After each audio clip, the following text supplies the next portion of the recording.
बिस्मिल्लाहिर्रहमानिर्रहीम। जैसे सूरत रा बेसूरत दा ये काम नहीं बेसूरत दा, कोई विरलियाँ विरलियाँ मोती ले चुगियाँ, ना अमीरां दे ना वजीरां दे, सदा लंगर चलते रहेंगे फकीरां दे। जरा गौर करो और जिंदे हो, हम तो जिंदा ना ही मुर्दे हो चुके।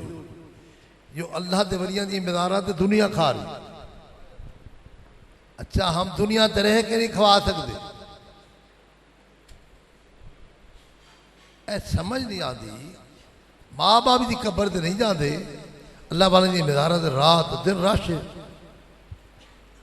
24 घंटे दाता साहब तलावत हो रही, 24 घंटे लोग खा रहे। ना दाते साहब का खवाते लोग खाते लोग, ना दाते साहब का क्या किया है। जिस मकसद से आए सन, इंसान को समझ आ जाए मेरे आने का मकसद क्या है, फिर किसी कारीगर के हवाले हो जाए। फिर कारीगर कारीगर होता है। आज मुसलमान दुनिया से मार खा रहे हैं। मेन चीज है हम नबी को मानते हैं, नबी का फरमान नहीं मानते। अपनी तबीयत के मुताबिक मानते हैं, शरीयत के मुताबिक मुश्किल है। कामिल मुर्शिद एक कारीगर की मिसाल होती है। गाड़ी बनाता है कारीगर, लोहे के पुर्जे बना बना के, किसी पखा बनाया, किसी मोबाइल बनाया, लेकिन खुद क्या कर रहे हैं? ये तो बना बनाए अंदर की खराबी है। इसकी खराबी है। मलेरिया का बुखार हो, दूध कड़वा लगता है कि मिठा? हाँ, वैसे वैसे मिठा होता है, और कड़वा क्यों लगता है? आज लोगों को नेकी कड़वी लगती है तो गुनाह मिठा लगता है। हर एक को पता दाढ़ी बनाना गुनाह है, हर को पता ज़ना करना, शराब पीना, सूद चोरी, हर एक को पता है, फिर भी करता है। क्या करे? वो बीमार है। जब बीमारी ठीक हो, दूध वही मिठा है। आज माशाल्लाह ये अल्लाह का शुक्र है, मैं अपने फन का कारीगर हूँ। सोनारा है और सोने का कारोबार करता है, खोट मिलाता है, जेवर बनाता है, लोहारे लोहे के औजार बनाता है, दिरखाने लक्कड़ बनाता है, जिमीदार जमीन बनाता है। हर कारीगर अपने अपने फन का कारीगर है। अपने वास्ते क्या कर रहे? नफ्स पलीत पलीत जा कीता, कोई असल पलीता ना से। मेरे पास पीर इखलाक साहब बैठे हैं। एक गुजरात के एक चौधरी थे। गई निगाह हुई तकरीबन 37 दिन बैठे आसाने थे, 43 दिन आसाने थे ना, 37 दिन रहा शेर, 43 मुसलमान की थी। ए बैठे था। इसको कहते हैं कामिल, इसको कहते हैं कारीगर। हर कारीगर अपने अपने फन का कारीगर है। सिर्फ कलमा नहीं पढ़ाया, साहब तो लेके बैठता नबी जी को नाम लग, दिल खुश हो रहा है। अब थोड़ा सा तारफ करा दे। छुट्टी आया थी, मैं कहता थोड़ी देरी। अल्लामा इकबाल ने फरमाया, शायद उतर जाए तेरे दिल में कोई बात। इंसान के अंदर खुदा ने इतनी कीमती चीज रखी है, कोई दुनिया की कीमती नहीं, जो है तो इतने ही रह जाएगी। ये वो चीज़ें जड़ी नाल लेके जाए। औज़ु बिल्लाहि मिनश शैतानिर रजीम, बिस्मिल्लाहिर्रहमानिर्रहीम। अल्लाहुम्मा सल्लि अला सय्यिदिना व मौलाना मुहम्मदिन व अला आलिहि वसल्लम। आज इसका नाम मोहम्मद इखलाक अहमद मोहम्मदी सैफ़ी है। अल्लाह ताला का ख़ास फ़ज़ल हुआ कि उम्मते मुस्तफ़ा सल्लल्लाहु अलैहि वालैहि वसल्लम में पैदा करने के बाद मैं ये समझता हूँ कि जो हम मोहम्मदी सैफ़ी हैं, जो क़िबला मुर्शिद पाक के ग़ुलाम हैं, हम पर अल्लाह ने ये दोहरा करम किया है कि इतने करीम, इतने प्यारे, इतने जमाल वाले मुर्शिद अता किए कि जिन्होंने मुझ जैसे निकम्मों को भी काम का बना दिया कि मैं दुनिया के मुख्तलिफ मुल्कों में जाना चाहता था। मेरी सारी फैमिली यूके और यूरोप में थी। मैं जब भी हुजूर मुर्शिद पाक से इजाज़त चाहता तो आप मना फरमा देते। उस वक्त मैं समझ नहीं आई कि क्यों इजाज़त नहीं मिल रही। बाद में अभी 20-22 साल बाद पता चला कि हुजूर की निगाहे करम काम कर रही थी। मेरी ड्यूटी साउथ अफ्रीका में लगी हुई थी। तो जब साउथ अफ्रीका के लिए इजाज़त मांगी तो किबला हुजूर ने फ़ौरन इजाज़त फरमा दी और फ़कीर करीम मुर्शिद पाक की निगाह का सदका साउथ अफ्रीका में हाज़िर चला गया। तो वहाँ पर आपकी निगाह का सदका, मेरा उसमें कोई कमाल नहीं, हुजूर की निगाह काम करती रही और बंदे जो हैं आजिज़ के हाथ पर मुसलमान होते रहे। और अल्हम्दुलिल्लाह मुर्शिद पाक की निगाह करम का सदका 43 बंदे कलमा हक पढ़ के गुलामी मुस्तफ़ा सल्लल्लाहु अलैहि वसल्लम में और दायरा इस्लाम में दाखिल हो गए। अल्लाह ताला उनको इस्तकामत अता फरमाए। अल्लाह मेरे करीम मुर्शिद पाक को दराज़ी उम्र नसीब फरमाए, आपको दर्जात की बुलंदी नसीब फरमाए। मैं एक हदीस पाक बयान करना चाहूँगा क्योंकि जो तड़प और जो दर्द हम अपने करीम मुर्शिद पाक की ज़िंदगी में, आपके मामूलात में देखते हैं, वो कहीं नज़र नहीं आता कि मस्जिद नबवी का खूबसूरत मंजर है। सहाबा नमाज असर अदा करके मस्जिद से जा चुके हैं। मफहूम पाक अर्ज करता हूँ तो नबी पाक सल्लल्लाहु अलैहि वसल्लम मस्जिद में तशरीफ़ फरमाया और दूसरे कोने पर एक सहाबी, अंसारी सहाबी भी मौजूद हैं। एक फरिश्ता हाज़िर होता है, अर्ज करता है या रसूल अल्लाह सल्लल्लाहु अलैहि वसल्लम, आज की मगरिब इस आपके ग़ुलाम की, आपके सहाबी की आखिरी मगरिब है, इसके बाद अजल आएगी और ये दुनिया छोड़ जाएगा। तो करीम आका फरमाते हैं कि क्या इसको बता दिया जाए? अर्ज की हुजूर ज़रूर बताइए। तो नबी पाक सल्लल्लाहु अलैहि वसल्लम ने सहाबी को बुलाया और बताया कि आज की मगरिब तेरी ज़िंदगी की आखिरी नमाज है। तो कुर्बान जाएं तरबियत मुस्तफ़ा सल्लल्लाहु अलैहि वसल्लम पर।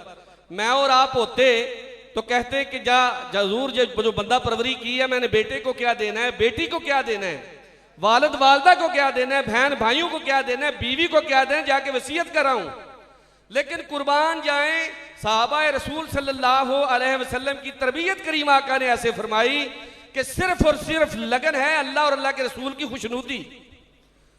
सहाबी अर्ज करने लगे या रसूल अल्लाह सल्लल्लाहु अलैहि वसल्लम, यह आपकी बंदा परवरी है, गरीब नवाजी है, मुझ पर एक कर्म और फरमा दीजिए, कोई ऐसा अमल बता दीजिए जिसमें मैं अपने आप को इंगेज कर लूं ताकि अल्लाह और अल्लाह के रसूल के और करीब हो जाऊं।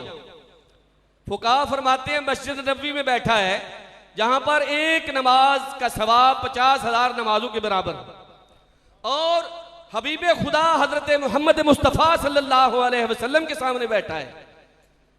लेकिन फिर भी पूछ रहा है कि या रसूल अल्लाह, कोई ऐसा अमल बताएं, ये आखिरी लम्हात अपनी जिंदगी के मैं उनमें गुजार कर अल्लाह और अल्लाह के रसूल का कुर्ब हासिल कर लूं और कुर्बान जाऊं। करीम आका ने भी ये नहीं कहा जो आज के हमारे रवायती पीर कहते हैं कि यार तू मेरा मुरीद हो जा, तू सीधा जन्नत जा से। सरकार ने भी फरमाया कि अगर तू अल्लाह और अल्लाह के रसूल का कुर्ब चाहता है तो या कुरान की तालीम देना शुरू कर दे या कुरान पढ़ना शुरू कर दे। ये तड़प अगर हमने देखी है, ये हदीस सुनी थी, लेकिन प्रैक्टिकल ये तड़प हमने मुर्शिद कामिल की जिंदगी में देखी कि हुजूर जब भी फरमाते हैं, यही फरमाते हैं कि अपने बच्चों को मुसल्ला रसूल का, इल्म रसूल का वारिस बनाओ। अल्लाह करे हमें समझ आ जाए। और ये तड़प जो है ये सीना मुस्तफ़ा से दस्त बदस्त होती हुई मेरे मुर्शिद कामिल के सीना में आई है। वो मशहूर हदीस आपने सुनी है कि एक यहूदी का बच्चा था, रोजाना आकर दीदार मुस्तफ़ा से मुशर्रफ होता और वहीं से जहां पर मस्जिद नबवी का दरवाजा था वहां से वापस चला जाता। तो जिनको देखा जाता है वो भी तो जानते थे कोई आशिक आता है और मेरा दीदार करके अपने दिल को ठंडक पहुंचाता है।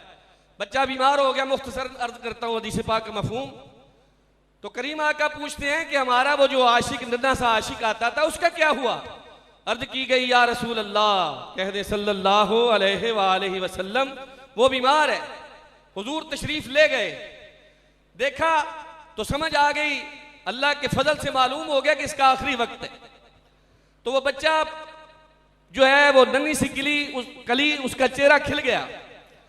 तो नबी पाक सल्लल्लाहु अलैहि वसल्लम से अर्ज करने लगा, हुजूर कोई वसीयत फरमाइए, कोई नसीहत फरमाइए। तो नबी पाक सल्लल्लाहु अलैहि वसल्लम ने फरमाया, पढ़ ले अशहदु अल्ला इलाहा इल्लल्लाह व अशहदु अन्ना मुहम्मदुर रसूलुल्लाह सल्लल्लाहु अलैहि वसल्लम। तो वो बच्चा कभी अपने बाप की तरफ देखता, कभी करीम आका के चेहरे अनवर की तरफ देखता, तो वालिद को बच्चे की तड़प समझ आ गई। कहने लगा, बेटा जो अबुल कासिम कहते हैं वो कर ले। तो बच्चे की जुबान से जारी हुआ, अशहदु अल्ला इलाहा इल्लल्लाह व अशहदु अन्ना मुहम्मदुर रसूलुल्लाह। साथ ही लुकमा अजल आया और दुनिया छोड़ के चला गया। करीम आका जब दरवाजे से निकल रहे हैं, आंखों में आंसू मुबारक हैं और जुबान पे है, या अल्लाह तेरा शुक्र है कि मैं मोहम्मद की वजह से तूने एक और बंदे को जहन्नम की आग से बचा लिया। वो तड़प सीना बसीना आज हम अपने मुर्शिद कामिल की अमली जिंदगी में देखते हैं। अल्लाह वो तड़प हमें नसीब हो जाए और अल्लाह जो हुजूर की दिली ख्वाहिशें हैं, जो आपकी दुआएं हैं कि तमाम गुलामान मुस्तफ़ा सल्लल्लाहु अलैहि वसल्लम के बच्चों के सीनों में कुरान का नूर हो, इल्म मुस्तफ़ा हो, वरासत मुस्तफ़ा के वो वारिस बन जाएं। अल्लाह हमें समझ आ जाए कि हमने अपने बच्चों को दीनी तालीम देनी है, मुसल्ला रसूल और इल्म रसूल का वारिस बनाना है। अल्लाह ताला हुजूर की फयूज़ व बरक़ात तमाम दुनिया में फैल जाएं, आमीन सुम्मा आमीन।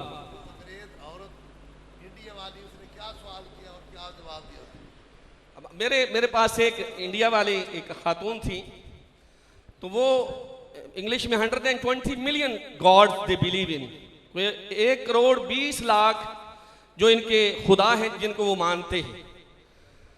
तो वो कहने लगी कि मुझे ये समझ नहीं आती कि आप मुसलमान जो हैं एक खुदा को मानते हैं, तो एक खुदा आपको इतनी सारी चीज़ें कैसे दे सकता है कि उनके यहाँ तो दौलत का, लक्ष्मी का खुदा अलग है, धूप का खुदा अलग है, शाम दिन और रात का खुदा अलग है। तो कहने लगी कि ये मुझे समझ नहीं आती, अगर ये समझा दे तो हमारे गुजरात में, मैंने किबला हुजूर से भी आगे अर्ज की, किबला हमारे गुजरात में एक साईं गोहर अवैसी रहमतुल्लाह अलैह का मज़ार है, उनका मुकाबला हुआ दहरिये से। तो उसने कहा कि मैं खुदा को नहीं मानता। आपने फरमाया मैं खुदा को मानता हूं। तो कहने लगा दलील दो। आपने फरमाया ये दलील कम है कि तू कह रहा खुदा नहीं है, मैं कह रहा हूं खुदा है। तो बहस तो होती है जब कोई शय मौजूद हो, जब कोई शय मौजूद ना उस पर तो बहस ही नहीं होती। फिर इमाम आदम रहमतुल्लाह अलैह का मशहूर वाकया मैंने अर्ज किया कि खुद ही खुद जंगल में देखा गया कि खुद ही खुद दरख्त कटे, उनके तख्ते बने, फिर उनसे कश्ती बनी, फिर वो समंदर पर, दरिया पर तैरने लगी। तो वो दरिया कहने लगा कि मैं नहीं मानता। तो आपने फरमाया कि दरख्त खुद नहीं कट सकता, कश्ती खुद नहीं बन सकती, पानी पे खुद तैर नहीं सकती, तो ये कायनात का निजाम कैसे खुद चल सकता है? यकीनन इसको चलाने के लिए खुदा की जात मौजूद है। तो ये बात सुनकर वो क्या उठी, अशहदु अल्ला इलाहा इल्लल्लाह व अशहदु अन्ना मुहम्मदुर रसूलुल्लाह सल्लल्लाहु अलैहि वसल्लम। और इसी तरह ईसाई औरत वो कहने लगी, क्योंकि हमारे कलमा गो जो कलमा पढ़ते हैं सरकार के गुलाम, वो ये कहते हैं कि माज़ल्ला नाउज़ बिल्ला, नबी पाक सल्लल्लाहु अलैहि वसल्लम हमारे जैसे हैं, बड़े भाई जितनी इज्जत कर लो माज़ल्ला। तो कहने लगी कि भाई तू मुझे इस्लाम पेश करता है, मुझे दलीलें देता है, तो जो तुम्हारे कुछ मुसलमान भाई हैं उनके मुताबिक तो Mohammed is a ordinary person, Mohammed जो है वो तो आम इंसान है माज़ल्ला। तो मेरा जीसस, मेरा ईसा तो वो है जो मुर्दों को जिंदा करता है, परिंदों, मिट्टी के परिंदों में फूंक मारता है तो अल्लाह जान डाल देता है। तो मैं किस बात पे तेरा कलमा पढ़ूं, तेरे नबी को अपना नबी मानूं? तो मैंने कहा कि परिंदा जिंदा करना, परिंदे में जान डालना, मुर्दे को जिंदा करना, ये तो मेरे नबी के गुलाम भी करते हैं। असल में नबी भेजने का मकसद क्या है अल्लाह का? अल्लाह चाहे तो रातों रात हमारे अंदर जो फिटिंग हुई है, अल्लाह सारी चीजें हमें कुरान का हाफिज भी बना सकता है, तौरात इंजील भी हमारे सीनों में डाल सकता है, किताब हमारे सराहने हो, मकसद हयात अल्लाह बता दे। जिस तरह चिप जानवरों में डली हुई है कि जानवर को मकसद हयात मालूम है, कुत्ते को पता है उसने कैसे जिंदगी गुजारनी है, हाथी को पता है उसने कैसे जिंदगी गुजारनी है, शेर को पता है एक शेर दिन में 40 मन गोश्त खाता है, अल्लाह उसको देता है 40 किलो, सॉरी 1 मन गोश्त, तो उसको मकसद हयात का पता है। तो इंसान ने मकसद हयात सीख ली है और अंबिया हमारे उस्ताद हैं। तो नबी पाक सल्लल्लाहु अलैहि वसल्लम की ज़ात बबरकात में अल्लाह ने तमाम नबियों की खुसूसियात को जमा किया और इमामुल अंबिया ताजदार अंबिया बना दिया।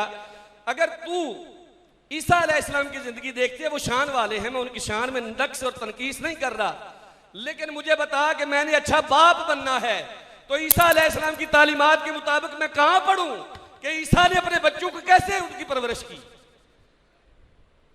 अगर मैं अच्छा खामद बनना चाहता हूं तो मुझे बता कि ईसा अलैहिस्सलाम की जिंदगी का वो पेज मेरे सामने ला जिसको पढ़ के मैं देखूं कि हाँ, ईसा अलैहिस्सलाम ने अपनी बीवी के साथ ऐसे बर्ताव किया। मैं अच्छा भाई बनना चाहता हूं, मैं अच्छा दामाद बनना चाहता हूं, मैं अच्छा एडमिनिस्ट्रेटर बनना चाहता हूं, मैं अच्छा जनरल बनना चाहता हूं, मैं अच्छा लीडर बनना चाहता हूं, तो मुझे बता। तो वो उसका कोई जवाब ना दे सकी। तो मैं क्या, मैं तुझको अपने आका की जिंदगी का हर हर पहलू दिखाता हूं, उस्ताद से लेके बादशाही तक, फकीरी से लेके दुनिया की सरबराही तक। मेरे आका की जिंदगी का एक एक लफ्ज जो है वो तेरी रहनुमाई के लिए काफी। एक एक स्टाइल, एक एक मेरी जिंदगी, मेरे आका की जिंदगी का एक एक पन्ना दुनिया के सामने है। तो वो कलमा पढ़ गई, कहने लगी अशहदु अल्ला इलाहा इल्लल्लाह व अशहदु अन्ना मुहम्मदुर रसूलुल्लाह। मेरा ये ईमान है, ये सब निगाह मेरे करीम अब मुर्शिद पाक की है। मुझे तो कोई मस्जिद में सफाई के लिए न रखता, मेरी तो इतनी औकात नहीं क्योंकि मुझे कहे कि हाँ इखलाक अहमद सैफी आ, ये मस्जिद साफ करने की सआदत तुझको देते हैं। तो ये मुर्शिद पाक की निगाह करम है। अगले दिन मोड़ा शरीफ के गद्दी नशीन डॉक्टर फुज़ैल याद साहब रहमतुल्लाह दीदा मजू तशरीफ लाए सराय आलमगीर में। तो उन्होंने मुझे देखा तो शफकत फरमाई का पीर साहब, तो मैं रो पड़ा। मैं तो मुरीद बनने के काबिल नहीं, ये मेरे करीम मुर्शिद की निगाह पाक है कि बड़े बड़े गद्दियों वाले हमें पीर कह रहे हैं। अल्लाह मेरे करीम मुर्शिद को लंबी जिंदगी अता फरमाए, आपके फयूज़ बरक़ात हमें हासिल करने की और तकसीम करने की तौफीक अता फरमाए। आमीन सुम्मा आमीन।